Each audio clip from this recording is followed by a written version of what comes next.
3월 4일 함께 나눌 하나님 말씀은 마태복음 20장 1절로부터 16절 말씀입니다. 선하신 하나님의 은혜로운 계산법. 오늘 본문은 마태복음 20장입니다만 어제 본문인 마태복음 19장에 있는 말씀의 연속이 되어지고 있습니다. 마태복음 19장 마지막 절에서 예수님께서는 제자들에게 먼저 된 자로서 나중될 자가 있고 나중된 자로서 먼저 될 자가 있다, 이렇게 말씀을 하셨지요. 오늘 본문은 예수님께서 비유로 말씀하여 주시는 내용입니다. 나중된 자로서 먼저 된다라고 하는 것이 어떤 의미인지를 우리에게 전달하고 있는데요. 본문을 살펴보겠습니다. 본문은 전체적으로 하나의 비유를 우리에게 가르쳐주고 있습니다만 내용의 편의상 세 개로 나누어 살펴보겠습니다. 먼저 첫 문단은 1절로부터 7절 말씀입니다. 천국은 마치 품꾼을 얻어 포도원에 들여보내려고 이른 아침에 나간 집주인과 같으니 그가 하루 한 데나리온씩 품꾼들과 약속하여 포도원에 들여보내고 또 제3시에 나가보니 장터에 놀고 서 있는 사람들이 또 있는지라 그들에게 이르되 너희도 포도원에 들어가라. 내가 너희에게 상당하게 주리라 하니 그들이 가고 제6시와 제9시에 또 나가 그와 같이 하고 제11시에도 나가보니 서 있는 사람들이 또 있는지라 이르되 너희는 어찌하여 종일토록 놀고 여기 서 있느냐. 이르되 우리를 품꾼으로 쓰는 이가 없음이니이다. 이르되 너희도 포도원에 들어가라 하니라.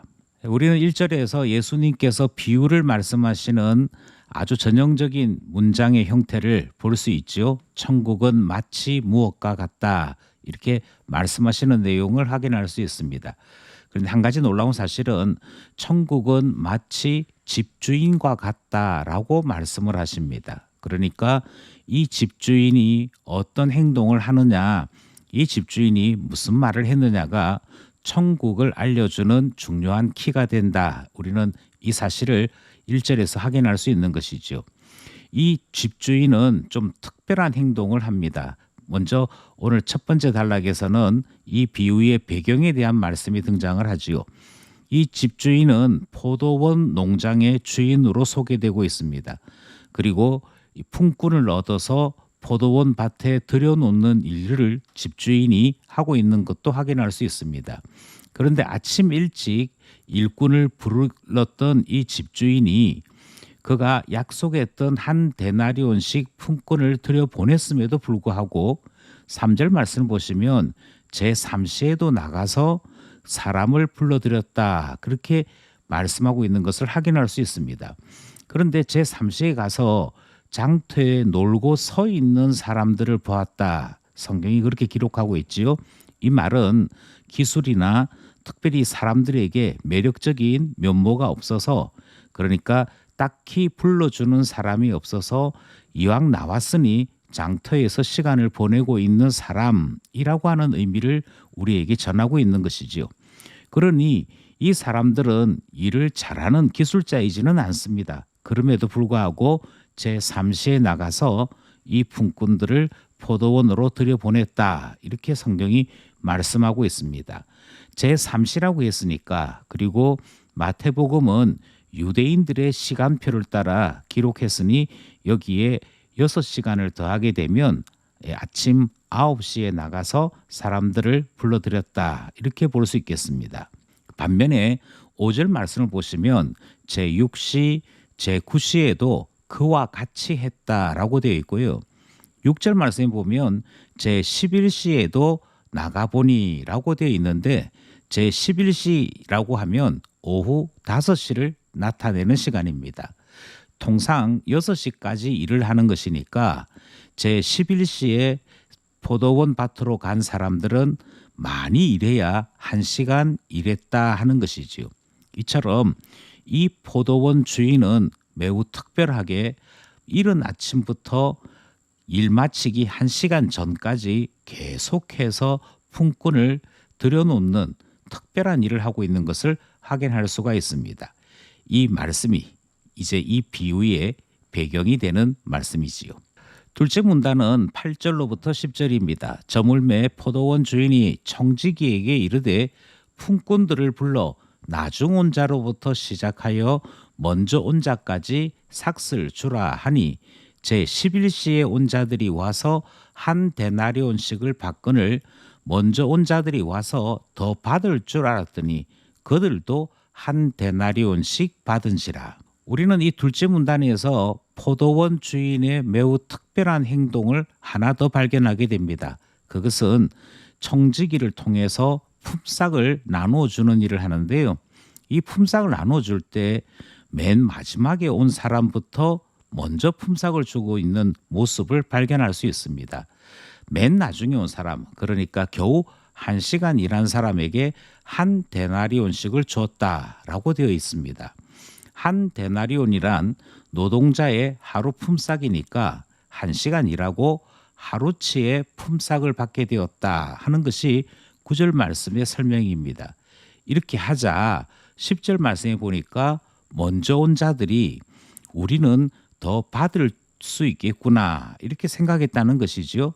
그럼에도 불구하고 맨 나중에 온 사람이나 맨 처음 온 사람이나 다 똑같이 한 데나리온씩을 주었다 하는 것이 둘째 문단의 설명입니다. 왜 포도원 주인은 동일하게 주었을까? 그리고 이것이 천국의 어떤 의미일까 하는 것을 우리는 궁금해하게 되는 것이고요. 셋째 문단에서 우리는 그 답을 찾을 수 있습니다.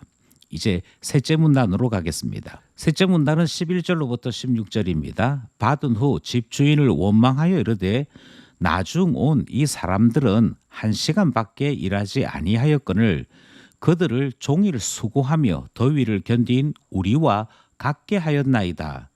주인이 그 중에 한 사람에게 대답하여 이르되 친구여 내가 내게 잘못한 것이 없노라. 내가 나와 한 데나리온의 약속을 하지 아니하였느냐. 내 것이나 가지고 가라. 나중에 온 이 사람에게 너와 같이 주는 것이 내 뜻이니라. 내 것을 가지고 내 뜻대로 할 것이 아니냐. 내가 선함으로 내가 악하게 보느냐. 이와 같이 나중된 자로서 먼저 되고 먼저 된 자로서 나중되리라. 세 번째 문단의 출발은 하루 종일 일하고 한 데나리온을 받은 이 품꾼들의 원망으로부터 시작이 되죠.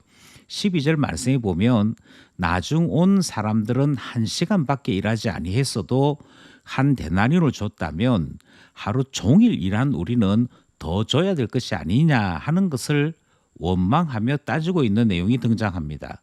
그런데 13절로부터 시작되어지고 있는 주인의 대답은 우리에게 세 가지 충격을 전달합니다. 먼저 첫 번째는 약속한 대로 주었다라고 주인이 대답을 하지요. 너가 나 사이에 약속한 것은 한 데나리온인데 그 한 데나리온을 주었지 않느냐. 그러므로 이 일에 대해 문제가 없다 말하는 것이 13절에 등장을 합니다. 그래서 하루 종일 일했던 사람에게도 약속한 대로 주었으므로 아무 상관이 없다 하는 것이지요. 14절 말씀에 의하면 이렇게 똑같이 주는 것이 내 뜻이라 그렇게 소개하고 있는 것을 보게 되지요.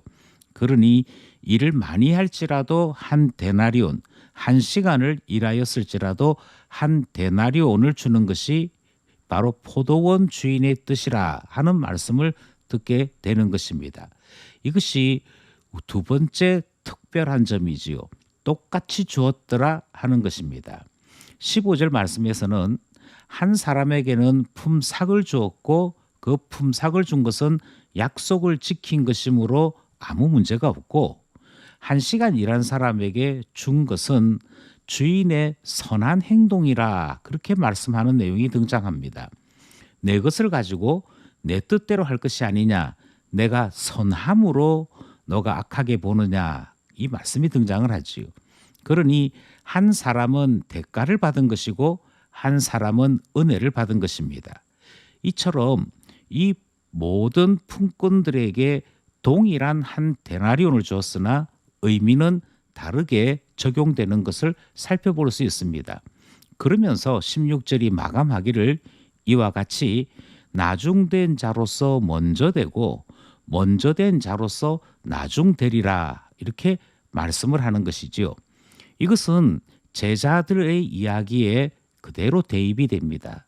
제자들은 우리가 예수님을 쫓을 때 배와 부친도 버려두고 모든 것을 희생했으니 주님 나라가 임할 때 어떻게 보상해 주시겠습니까? 라고 질문했었지요. 그러니 그들이 원한 것은 대가였습니다. 그런데 예수님께서 말씀하시는 것은 하나님 나라는 대가로 가는 것이 아니라 바로 그 천국은 은혜로 주님께서 선을 베풀어 주심으로 그 은혜와 그 의로 인하여 가게 되는 것임을 말씀하시는 비유. 나중된 자로서 먼저 되는 경우도 있고 먼저 되는 자로서 나중될 일도 있다 말씀하시는 내용이 오늘 본문 말씀이지요. 이제 이 말씀을 따라 함께 본문의 교훈을 생각하며 기도하는 시간을 가지기를 원합니다. 먼저 아무도 알아주지 않을 때 우리를 불러서 그 은혜를 베풀어 주신 분은 우리 주님이시지요. 그러므로 받은 은혜를 항상 기억할 수 있도록 기도해야 할 것입니다. 둘째 기도 제목은 물질의 함정에 빠지지 않도록 기도하고자 합니다. 은혜를 제쳐두고 물질에 사로잡혀 주님과 거래하려고 하는 신자가 아니라 업자가 되기 쉬운 우리의 모습들을 보게 됩니다. 내가 주님 위해 이만큼 했으니 주님은 나에게 얼마만큼 주시겠습니까? 라고 말하는 것은 신자의 모습이 아니지요. 그러므로 은혜 입은 자가 우리 이름이 될 수 있도록 은혜를 항상 기억하는 이 일 베풀어 달라 기도하게 되는 것입니다. 마지막으로 선하신 주님께서 멸망받아 마땅한 우리를 살려주셨습니다. 그 의, 그 사랑 항상 기억하며 살아가는 우리 될 수 있도록, 그래서 하나님 앞에 생명 얻었음을 기억하는 우리 되도록 기도하고자 하는 것이지요. 오늘도 말씀과 기도로 승리하는 우리 모두 되기를 원합니다.